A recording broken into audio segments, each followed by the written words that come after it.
Welcome to the Audiosocket podcast. We're currently exploring the impacts of AI on the music industry and how artists and creators will thrive in an AI era. Hi, welcome back to Equitable Solutions for Creators in an AI Era. I'm really excited because I have Rachel Lyske, who is the co-founder and CEO of DAACI, with me today. I could go on, but I'm actually going to let her go on because she has such a unique perspective, an interesting story that's very hyper relevant for both the tech innovation side of AI, which includes generative AI, as well as the musician's perspective. She very gracefully and ethically crosses over those two. So, Rachel, welcome. Thank you for being here. Thank you so much for having me. This is going to be great. Yeah.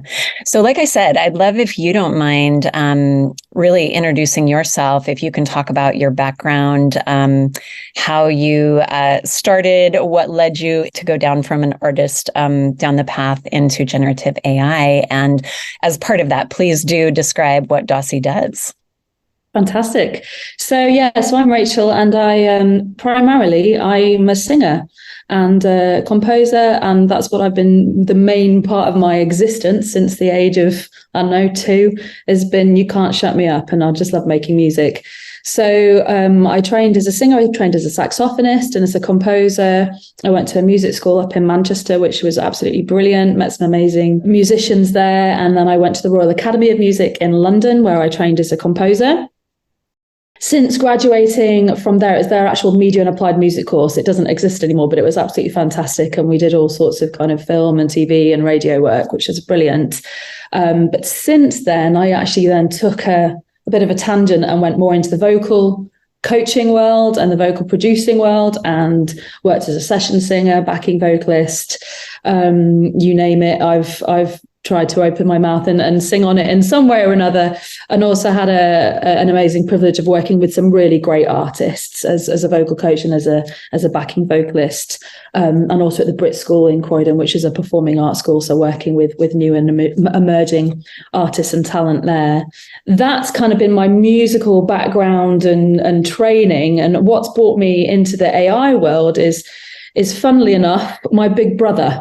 So the inventor of DAACI is Dr. Joe Lyske, who's Big Brother Joe, and he has been working on this for over 30 years. So as a result of it, I, by default, been working on this for over 30 years as well, because he actually taught me how to compose from a really young age. You know, one of our first composition lessons was watching Star Wars and pausing and stopping and rewinding it and listening to the score, which I'll never forget, because the way his brain was working at that young age, and then the way he taught me how to compose has been really kind of interesting. And so they say I'm the human experiment behind DAACI, which is absolutely an honor to be. But the way it works and why it came about and why I'm so passionate about it is because, you know, we were both writing, and Joe was putting his heart and soul into this.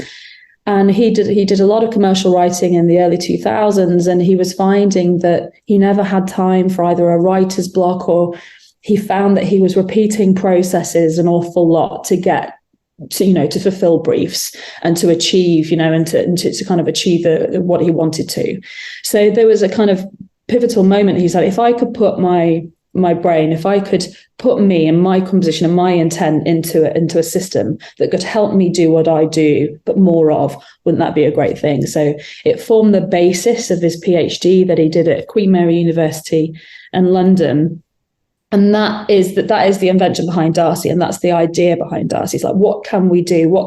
How can we use AI to enhance and empower what we are doing as composers? So we say it's by composers for composers, and that unique perspective of how to use a technology to enhance our process, not replace it, because we love writing music, it's what we do, and we love performing music. But if we can use an AI to enhance and empower that, wouldn't that be a great thing? So that's the essence and the core of what DAACI is. And so now we've got an amazing team of people. 90% of the team are musicians. and artist and gig and make and sing and perform music in one way or another most of the time. And it's a really unique blend. I call it the wonderful orchestra of minds that we have, including the coders. They're off. I think they've actually got a gig later tonight. So it's an amazing team. And we have this unique approach, I think, that, and it's evident in the tools that we're creating. Yeah. One of the things that was so interesting to me when I first met Ken on your team was how he described the approach that you take. I'd love it if you can talk about, I'm going to call it the bottom up, just as a reference cue there from what Ken was telling me. Can you talk a little bit about how you approach AI and how ethics plays into that? Absolutely. Yeah. So what's really important to us is that we are, as I say, enhancing and empowering what composers do. So instead of a kind of a large language model that looks at lots of output and then hopes for the best to try and rehash, what we do is, okay, we're not going to start with the output, we're going to start from the input. So as a composer, what choices do I make?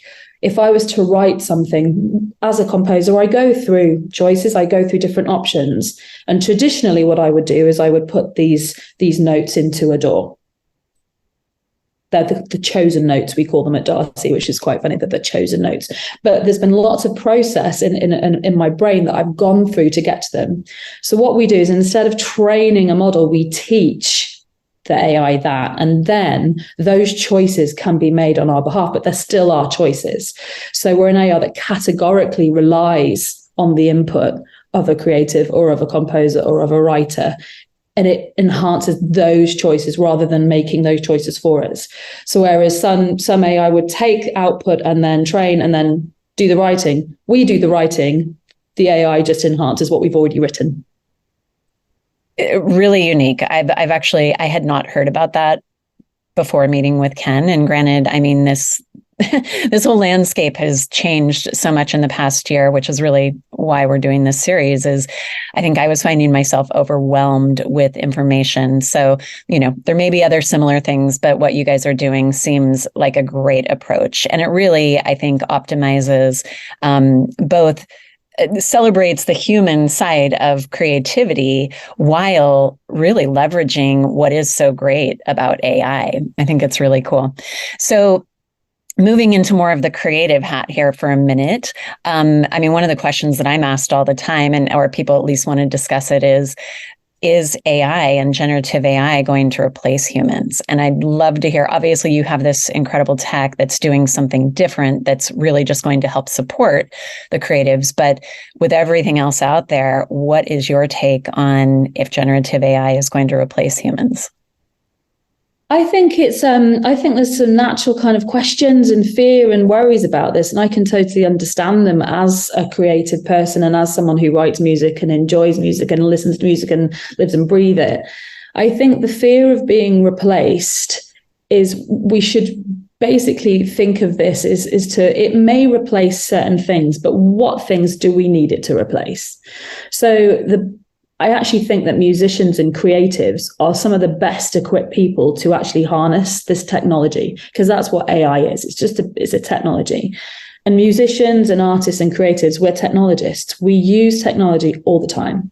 Whether it be a microphone to be heard across a crowd or an arena, whether it be the DAW to get our ideas across, whether it be recording so that we can have that music heard by many, many people, whether it's just a guitar that, is allowing for us to be heard and write a song. We use technology all the time, but also we use each other to collaborate with all the time. And that can be whether it be someone inspiring us and another musician inspiring us, another musician teaching us, like one of our tutors. It could be someone a peer that could threaten us. They're good at this, so I need to practice hard, or I need to kind of up my game a bit. But we are constantly, as creative people, going through those processes in our heads thousands of times a day. So I think when it comes to generative AI replacing that, it's not I don't believe that the quality that will come out of some generative AI systems will be able to replace that. But as creative people, we can choose how we're interacting with this technology. I need help with this. I need to collaborate with this. I need to up my game with this. I need to be inspired by this. I've got a writer's block, for instance, and I need a start point. And I think if as creative people, we can make it make sense for us, we can then harness it to do what we do more of. And we can harness it to empower us, that then we don't need to be replaced. We're never going to be replaced by it, but we can use it to do what we do more and be better at. So I think it will be different things for different people. You know, people write music in different ways, people perform music in different ways. And there's not going to be a one size end-to-end system fits all solution. And I don't think that that's possible. And I don't think that, you know, that is probable. And another problem with that is that these systems rely on training on stuff. So for these systems themselves to work, there needs to be more music made. So I think if there's going to be quality and if there's going to be this, you know, a continuing development of genres and you know, trends, etc., they'll hit a brick wall without the creatives carrying on and keeping on creating. So I don't think it's a question of will it replace creativity and us as a whole. I think it probably will replace some of our processes. Mm-hmm. Yeah, definitely.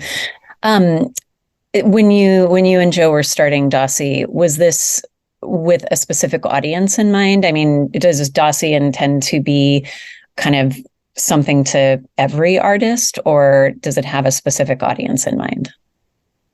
What's beautiful about it is that people, you know, we make music in different ways. And Joe invented this, and the title of his PhD was Meta Creation for Film Scores, because he was a film composer. I mentioned earlier that I was a vocal coach at the Brit School, and one of the students there, one of my wonderful students, Jazzy, she was a songwriter and wrote songs. She's not writing film scores with this, but she used it to bring one of her songs to life. You know, she was autistic and dyspraxic and dyslexic, so struggled using technology in the way that Joe would. You know, they're not accessing this in the same way, but both of them are able to use this system to make music. It's different music, as it should be, but we aren't, you know, it's really important to us that there's no aesthetic bias, or there's no genre bias, or there's no kind of entry point to, well, you know, you can only use this if you're Dr. Joe Lyske. It has to be something that is able to enhance any creative process, whether you are a film composer or whether you are someone who's writing a pop track, or whether you're someone who needs to collaborate with something else to kind of fill in some gaps of something. You know, if you're, for instance, for me, if I'm great at writing strings, but I'm terrible at writing drum and bass, and I want to write something like that, I can collaborate with this to help me. So as we're designing this, as we're making this as a tool, we have a really varied team of people in the room for that very reason, to make sure we're building stuff that is useful for however different people want to use it, which is why we had just a great project with ASCAP over in the States, and, you know, interacting with their members and their kind of community there to get feedback on what we're building. And, well, this is great for me, I'm not sure I'd use that part of it, but this is fantastic over here. So we've got this continuous feedback loop of trying to build the right tools for the industry. But primarily at heart, we're a bunch of musicians, so that's kind of our initial kind of entry point.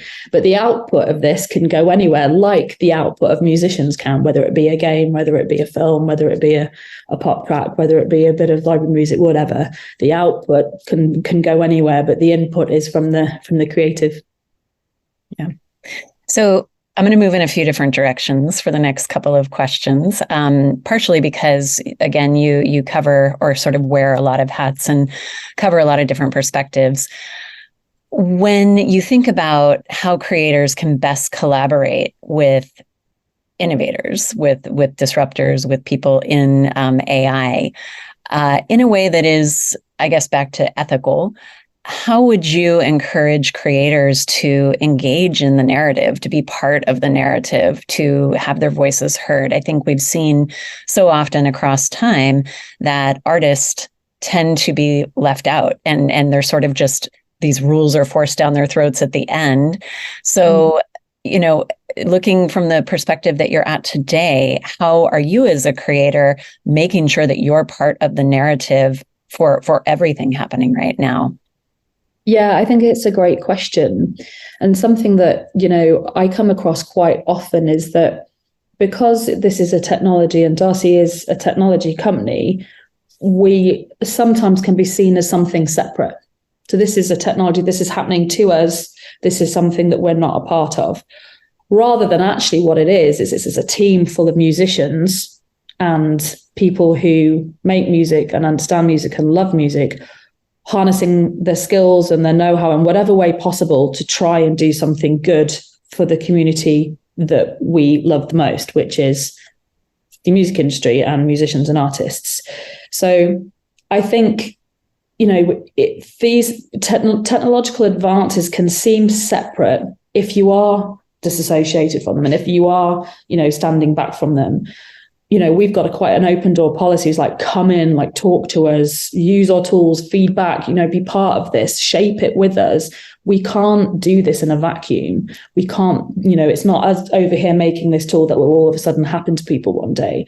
It has to be a conversation. And I think actually that power to the artist and that power to the creative and that power to the musician is where the most success will come, because we understand music and we understand what's needed and we understand what's precious about it and we understand what should be protected and we understand what can be enhanced, rather than it being done as a kind of, we're solving an intellectual problem. So I'd say for the community is engage with it as much as you want to, as much as you can, and help shape it and help feedback and help join the conversation rather than let it happen aside to you. But again, you can always switch it off and turn away from it if you don't want to. Like any technology, you can turn off your computer and go and play your guitar and have a lovely time. So I think my opinion of that is that we aren't trying to do something to people aside from them. We're trying to do this with them, and it's an ecosystem. And the only way this whole system will succeed is for people to be involved. Which is the exciting thing, and that's a lot of the exciting collaborations and discussions that we're having is that very thing, is working with artists and producers and composers and music makers of many types to come and talk to us and go, right, love that, oh my gosh, that's brilliant, no, I'm not sure I would use that, but that would be great. And so we're building the right things, but join in the conversation, I would say. And it doesn't have to be the whole conversation. It can be just the bit that means something to you, because as I say, not one size everything is going to fix all problems. So yeah, engaging with it really. I know I believe you're an advisor to a new initiative in the UK, right? Music Yes. Times Tech. I mean, is that a good forum for, like, is that where artists start engaging in the conversation? Are they participating in, these live events, these forums? Maybe you can talk a little bit about what you just helped put together here in the UK. And like I said, if that's where artists get involved. They can do, absolutely. So Music Tech UK, it's going to be great because we have such a rich music industry in the UK. We've got some amazing talent. We've got some amazing artists. We've got such a rich landscape there. We also have the potential to have a really rich, and we do have a really rich landscape with music technology. And the best way, again, we're not doing these things in a vacuum. The best way we can all succeed is to collaborate, to assist, to add value to each other. So absolutely, people can reach out via Music Technology UK, but there are so many places out there for people to, DAACI for one, as I say, doors are open. But, we've been working with some amazing, the Ivors, absolutely fantastic. They're really encouraging and want to, to help form the conversations. ASCAP, as I say, we've just done an amazing partnership with those over the guys over in the States. And I think the general consensus from the industry, we've also actually been very fortunate to be on the Abbey Road Red Incubator as well. So there's a lot of support and a lot of people who really care about artists and about music wanting to get this right. So I would say, reach out to as many places. I think Music Technology UK is a great place to start. We're also working with universities and schools to kind of help with this kind of education on what does this mean and what should this look like. So there are lots of places to go, but it can be a bit intimidating. It's such it's a massive landscape. But yeah, I think this is a fantastic place as well for people to get information. So listen to all the other podcasts that Audiosocket are doing. Well, thanks. That's hopefully this will go well, and lots of people will be along for the ride and the learning experience. But I'm learning as we go, to be honest. So, and it's been amazing talking to so many people. We're all learning. We're never going to know it all, and whoever says that they do know it all is lying. Yeah. Yeah. So speaking of education, because I know that you are an educator, and I know DAACI is quite involved with a lot of universities. How do you approach and what do you think your role in educating future technologists, future musicians? Like, what does that look like when you guys go into universities? Yeah, it's actually really special to us because, Joe obviously did his PhD at Queen Mary. So we have 2 PhDs there. And the Queen Mary University has got an amazing cutting edge, kind of really forward thinking AI lab. We've just announced a partnership with BIM as well, which we're going to be working on their new AI labs, which is fantastic. And there's a real kind of passion to help educate and to help shape and to help nurture the next generation of creators and developers coming through.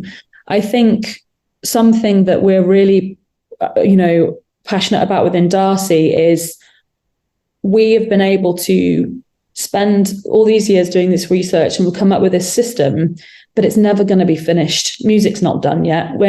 So we're not done yet. We're never going to. It's never going to be, oh, well, aren't we clever? We finished that, we're off.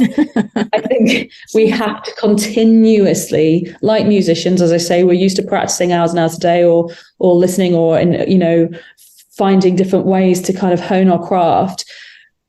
That quest is never going to be done. So, which is why we're really passionate. Yeah, let's collaborate with these universities. Let's bring different people into the conversation.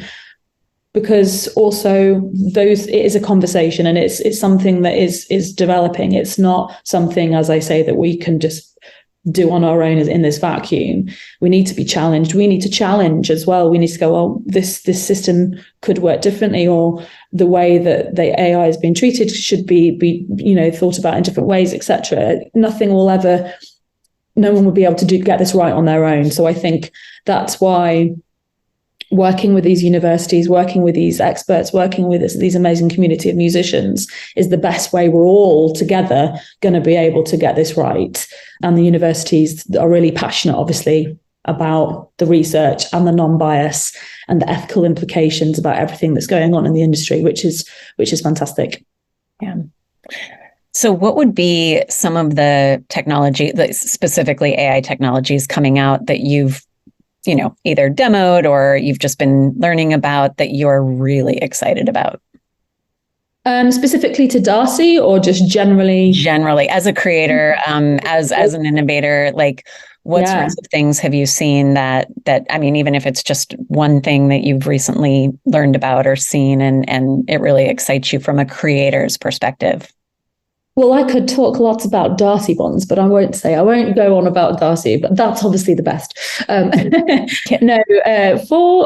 For me, something that I really struggle with personally, creation-wise, is lyrics and words and kind of like start points. I need to write to a brief, or I think it's because obviously the way I was trained, I find that inspiration can be so massive if I just kind of try and launch myself into to create something without having put some constraints on my start points. I can panic a little bit. So for the first time ever, we have technology in our pockets that we can look at, like, start me off on describe a landscape to me, or start me off on a poem about, this or that. So actually for me, as an inspiration tool, I'm enjoying all of the kind of the ChatGPT, all the tech stuff out there that just helps me kind of get a little bit of a nugget inspiration to then be able to go on. That to me is my most useful thing.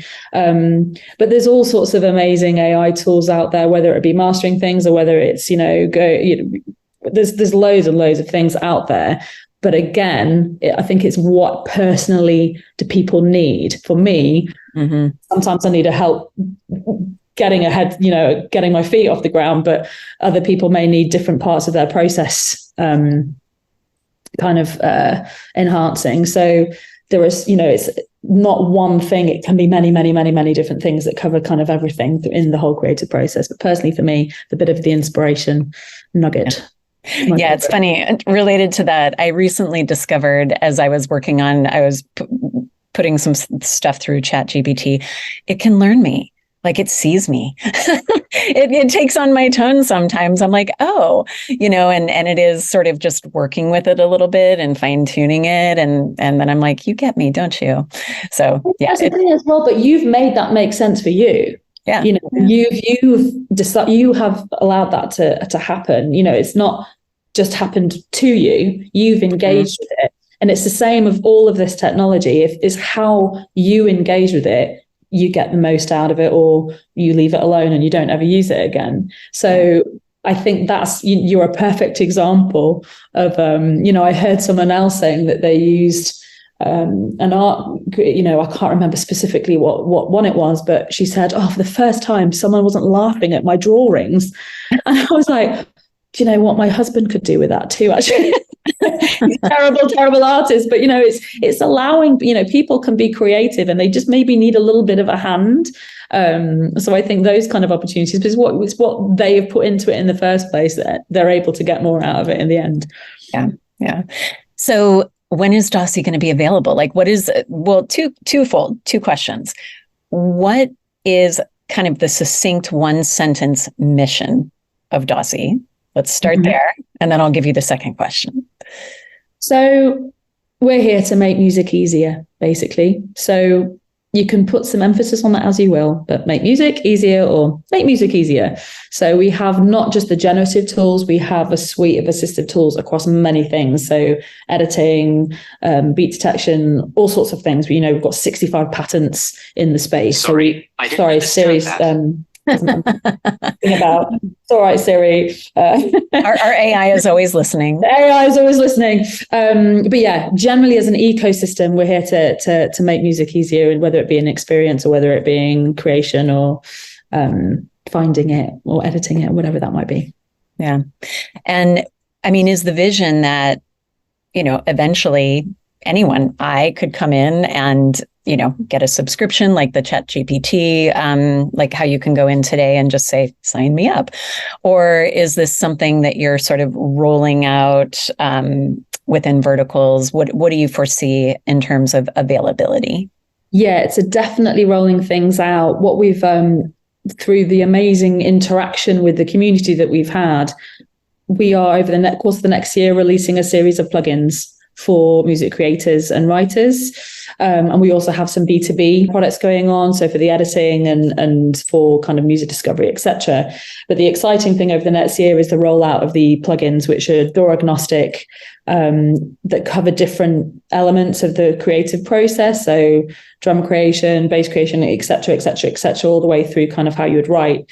But what we've really excited about, and from the feedback that we've had, is that these tools are for the creators to use in the way that they want to. So within their workflow, it was really important to us to begin with to not say to people, go over there and do something outside of your current creative process. So they're just plugins that people can bring into their creative process, use as they want, and make the music that they want to make with them. The idea down the line within phased kind of releases is that towards the end of next year, people can use this. These will all speak to each other to be able to make some really brilliantly beautiful, coherent music that you don't necessarily need to be the Dr. Joe Lysks to drive. But, to begin with, I think the most important audience and the most important people are those music creators. So allowing them to get their hands on these tools and make music, and we can't wait to hear what they do. We can't wait to hear what comes out of it that they're in charge of. So yeah, it's going to be an exciting year to hear all this music. And is there any copyright issue with the output? Meaning, could somebody that's using DAACI today go and copyright what's coming out of it, since it is bottom up and it's genuinely their human, creativity fueling that? I don't know how that works. Like, are the songs that they're creating copyrightable?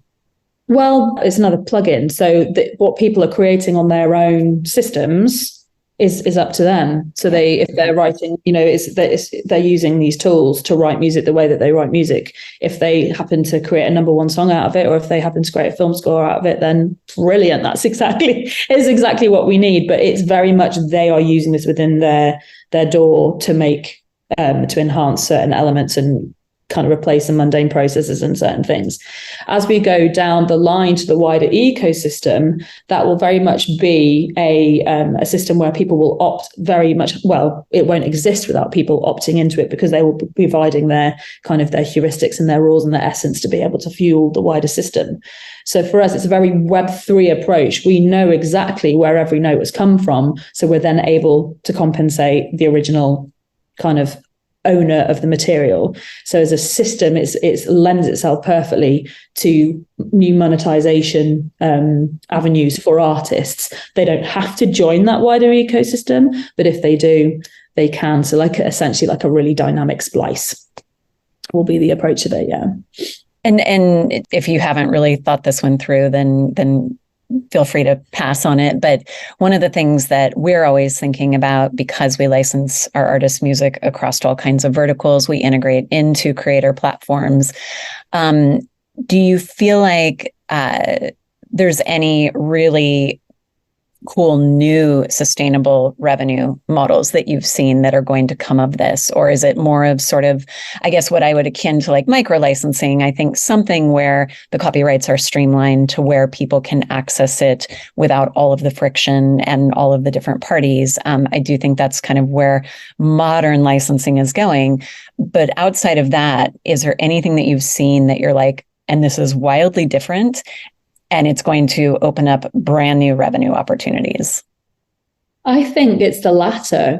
What's incredible about the entire landscape is that everything is progressing, and there's such innovation across many verticals, whether it be gaming, whether it be social media, the creator economy. There's so much there's so much happening there, and there's so much buzz around how people are interacting with each other and their, whether it be an artist that they love or whether it be a technology that they're using. So for us, it doesn't stop on what it can do now. It's what it can facilitate in the future. So whether that be fan engagement with an artist releasing elements of a song that then their fans can engage with and write different versions of, or whether it be digital worlds, whether it be XR, VR experiences, I think there's lots of potential. The beauty about the DAACI system is that it is a different approach because nothing's written until it needs to be written. Yeah. So you can own your compositional intent and you can own your input, and it's not a static artifact that then is, well, that's got that and it's that track and that's all there is. It allows for dynamic scoring. It allows for, interactive scoring in a game, but you still own the composition. And that's really exciting. If I had an opportunity as a composer to write 20 million game scores for 20 million people all at the same time and be paid for it, I absolutely would say yes to that. So I think it's not where things can end. It's, with this technology enhancing us, where can we go with it? And I think we can go in many, many different directions. So being a composer, I don't know how much you've used technology in the past to create your own music, but obviously this has been happening for years, long before we were calling this generative AI, when people are just using computers to create new music. What is the difference between that and generative AI, in your opinion? Well, I think you can answer that with, it's a technology. It's just a technology. And so when people, myself included, use back when I was writing my GCSE music. I'm not going to say how many years ago that was because it's embarrassing. I started off with a pencil and a pen and, a piece of paper, and it took me a year to write a piece of, orchestral music. And then Sibelius came along. I was like, oh, I've got a bit of help here. I can hear some output. And then obviously I started using Adore, and it's like, oh, actually great. And then sample CDs, and then all of this. Like, for me, I was still in charge of the creative process, but I was using technology to get it out there, and also maybe replace certain things that I wasn't able to do, if I was using a sample or this or that. So it's a progression. It's just the next step. The music industry as a whole, there's this wonderful quote, and I will have to look up who exactly said it first, but it's a series of technological steps. It's a series of things being invented and the next bit of technology coming to help us and assist us. And I just see AI as the next bit of technology. It can create parts and elements, and it's already in lots of things that we use as musicians and as composers. If it's just a completely black box approach of press a button and get some music out of it, I think the difference is the human interaction, and which is why at DAACI, we cherish that bit. These are tools to assist us. AI is a tool to assist us, not a black box that I'm going to go and then just have it do it on its own. Yeah. And I think that's the kind of the line there. Mm-hmm. Interesting. Thank you. And as far as vocal versus instrumental music, do you see that being different? I mean, there's a lot of lawsuits right now around, vocals being used and likenesses. What's your feeling on vocal versus instrumental? I find this fascinating, especially as a vocalist, as a vocal coach, as a singer, as someone, as I say, who struggles to shut my mouth. I use my voice a lot, and I find this really interesting. The thing that I recognize is the difference. The voice is an instrument. It is an instrument. It's made in our bodies, but it's an instrument that I'm using. Now, there is personally, there can be an element of, because it is created in our bodies, it's a precious thing to us. This is our voice. This is something that is unique to me, in the same way that someone can get a unique tone out of an instrument, etc. There are, again, existing things out there. There are sample libraries. There are, there's all of these things out there where people are using these voices instead of actual people in a recording studio already. That's already there. What's interesting about it is that if an AI is trained on an artist's voice and they're not part of that process, then that's very questionable. It's like, well, why, that is that right? I'm not sure it is. However, personally, if I was able to put my voice and train a model to create my own voice, I would love to be able to sing to my grandkids in 100 years' time when they're falling to sleep. I think that that's an amazing thing, and is again a use of a technology to enhance what I'm doing. And certain vocalists are using this as just another step and another bit of tech to kind of do something different with their instrument. Not everyone will want to do that, and I understand that not everyone will want to do that. But I think as vocalists, like instrumentalists, we can join the next bit of tech. Some of the beautiful sounds and some of the beautiful, unique, personal voices out there are being enhanced by microphones, being enhanced by certain different things that would never be able to be heard back, 50 years ago, etc. So I think as vocalists, we need to join the charge and join the story and make it work for us. Change our business model potentially, or change the way that we are using our instruments. But that's just progression, like everything else. Is my personal opinion about the voice thing. And as a singer, I've got quite a strong one. Yeah. I mean, to be honest, we could spend an hour just on that alone. But but I think that's all really interesting. Yeah. Well, DAACI doesn't do voice generation. But that's not what we do. But it's just it's another bit of technology. Yeah. Yep. And it's here. Yeah, it's here. Thank you for joining us for this episode of the Audiosocket podcast. Stay tuned for more episodes and more guest speakers.